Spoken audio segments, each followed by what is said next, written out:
The Pentagon says that a U.S. fighter jet shot down an object flying over Lake Huron Sunday. The Coast Guard is searching for its remains.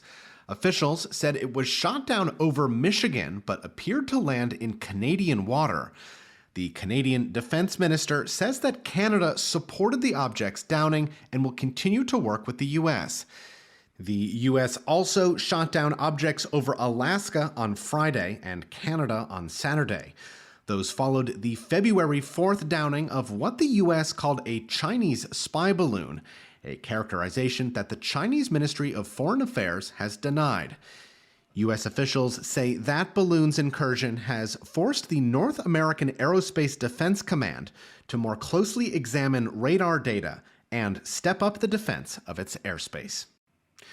We are exclusively reporting that the U.S. Securities and Exchange Commission has told crypto firm Paxos Trust that it plans to sue the company for violating investor protection laws.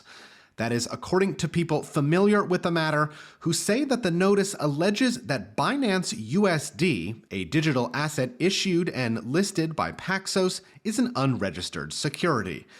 The SEC letter marks the latest move in the agency's escalating campaign in crypto enforcement. The commission did not respond to requests for comment, and a Paxos spokeswoman said that the company is not commenting on any individual matter. Nissan and French automaker Renault plan to invest around $600 million to produce 6 new models in India, they said today. 2 of them will be new electric vehicle models and will be the first EVs made by either company in India. Journal reporter Nick Kostov says the announcement comes a week after the companies unveiled a plan to restructure their partnership to allow them to operate more independently. What they basically said was that they will discuss a handful of operational projects like this, and if it's good for both companies, then they will come together and they will agree something. And they're also discussing other ways to cooperate in places like Mexico and Argentina. So this is obviously a good sign for their future partnership. It shows that when it's a kind of win-win on both sides, the companies can come together and do something ambitious. And in sports, the Kansas City Chiefs are Super Bowl champions after defeating the Philadelphia Eagles in a 38-35 shootout in Phoenix, Arizona last night. Kansas City quarterback Patrick Mahomes led a second-half comeback and battled through an ankle injury, earning him MVP honors and securing Kansas City's second Super Bowl victory in the past 4 years. The death toll from last week's earthquake in Turkey and Syria continues to rise. More than 33,000 people have died in the 2 countries, and rescues at this point are rare. Wall Street Journal audio reporter Daniela Cheslow is in Adana, Turkey, and she joins us now with the very latest. Daniela, welcome. Thank you for being with us. Hi, Luke. Thanks for having me. Daniela, could you paint us a picture of what you have been seeing lately? Yeah, it has been grim. I drove through Antakya yesterday. It's a city of around 400,000 people in southern Turkey, and it was leveled. I mean, I asked where I could get food at a restaurant. None were open. Streets were corridors of wreckage. There was no electricity, and people burned broken furniture for warmth outside the tents they were sleeping in. We still hear of the occasional rescue in Turkey, and there were dogs out looking for people. But this scene you'll hear outside a toppled luxury apartment complex called the Renaissance was much more common. There's another body coming. A crew carried a body bag, and they asked the crowd to clear. Gossip started. It's a teenage boy. How old? They said it was burned. God help us. The crew put the body beside a truck where the military let people check for their family. A man took his turn, and he walked away and sobbed.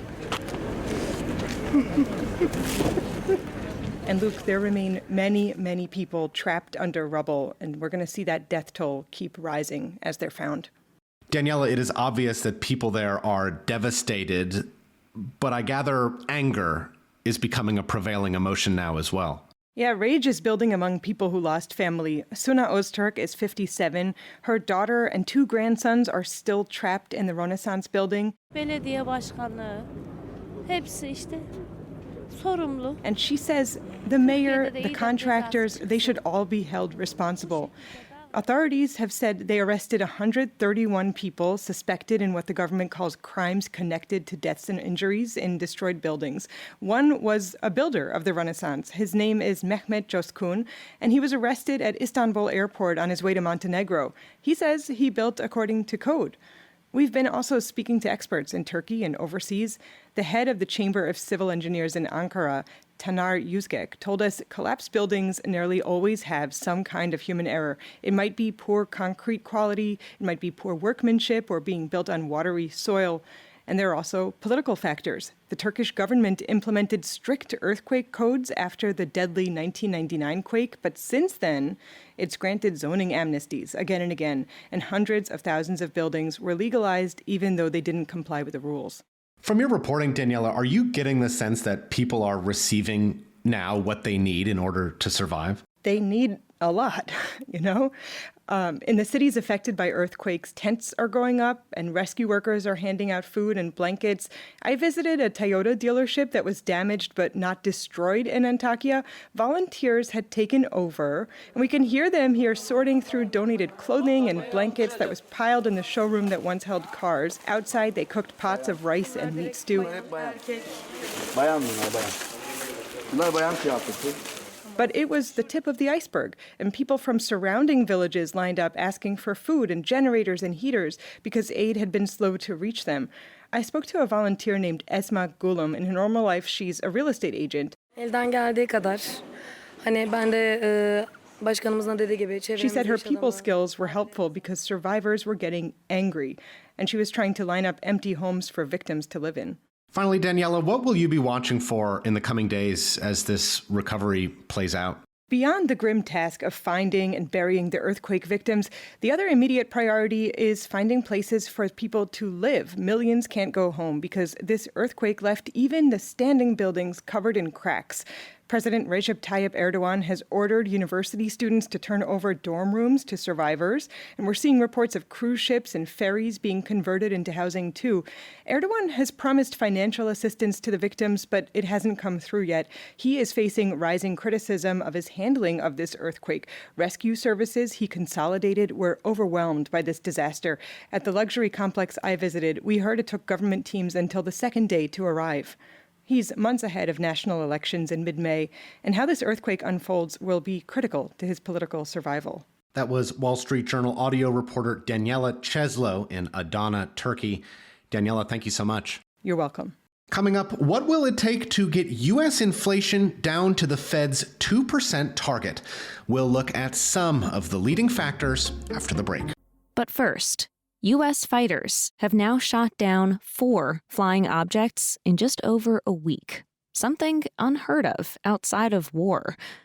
3 UFOs were spotted over U.S. and Canadian territory and taken out since Friday. The latest was shot down over Lake Huron yesterday. This comes after a Chinese spy balloon was shot down off the coast of South Carolina. After that sighting, U.S. officials have been monitoring the skies more closely. Before the latest incident, CNN national security analyst Juliet Kayyem talked about why we're seeing this very unusual string of UFO shootdowns. Our surveillance has increased. Our tolerance for this has lowered, so your risk calculation is going to be different. And now we ask the question, what the heck is going on? The other question being asked right now, is this an overreaction? Military officials have said they're acting out of an abundance of caution, that these flying objects could have been put in the air by governments or private groups. They could be attempts to test America's defenses or distract its forces. Or they could be doing legitimate research. It's just not clear yet. U.S. intelligence was quick to ID the first balloon as Chinese, though Beijing denies it was a spy mission and is out with a new accusation this morning that the U.S. flew high-altitude balloons through Chinese airspace more than 10 times since the start of last year. U.S. officials didn't immediately respond to that claim, but that still doesn't explain the 3 more recent flying objects, which China has not commented on. And yes, U.S. generals are getting questions about whether these UFOs could come from aliens. One top Air Force general said yesterday that officially he has not ruled out extraterrestrials. But the search for answers is happening here on Earth. Investigators are now looking through the wreckage of the shootdowns to try to figure out what these things were and who might have sent them.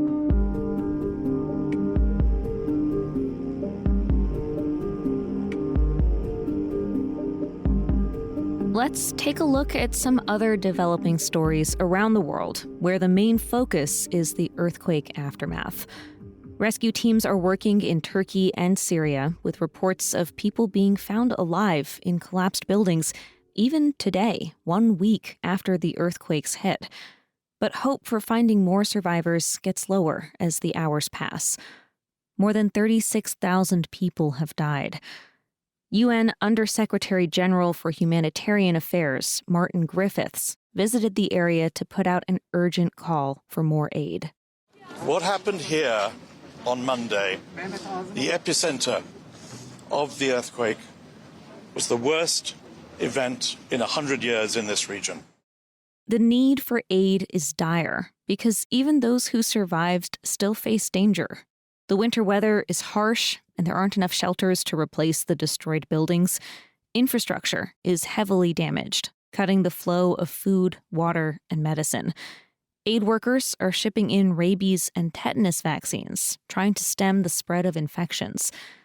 The UN says it's telling Syrian leaders to put politics aside and unite to help Syrian people get the aid they need.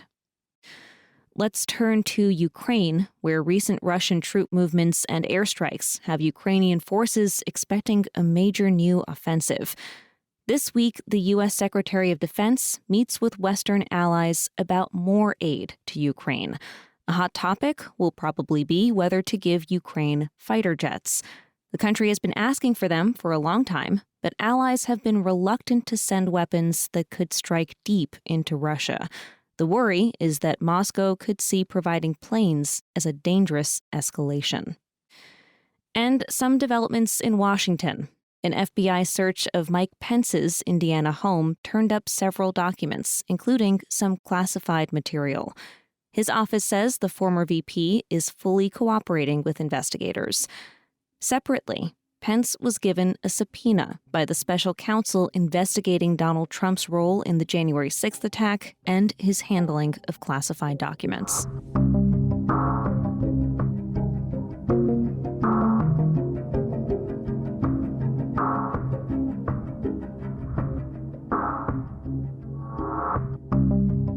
There's an animal welfare problem that you might not be aware of, even if you know about issues around how livestock are treated at farms and conditions at slaughterhouses. Recent reporting from Vox argues that it's important to pay attention to what happens between those places. Many animals die on the way to slaughter, during long journeys by ship, where they risk drowning, disease, and abuse. Sophie Keaveney covers the growing concern about animal transport, particularly in Europe. The EU is the biggest livestock exporter in the world. The one that livestock or animal welfare campaigners are focusing on is the ones where animals leave the EU and go to really faraway places. I mean, they go to South America, they go to North Africa, they go to the Middle East. In 2019, thousands of sheep died when a boat going from Romania to Saudi Arabia capsized. Keaveney says animals are treated like cargo, not passengers. Being transported to slaughter is one of the worst parts of a farm animal's life. There are welfare campaigners who say, animals feel seasick, and they're also kept in pens where it is challenging and in some cases probably impossible to really keep them clean. There are also health concerns for humans. Longer journeys present more opportunities to spread disease. Animal rights campaigners want a ban on exporting live animals. Livestock producers say this would be bad for the industry. Some governments are making changes. Germany recently became the biggest economy to ban exporting live animals outside the EU. New Zealand made a similar move, and the UK is expected to as well.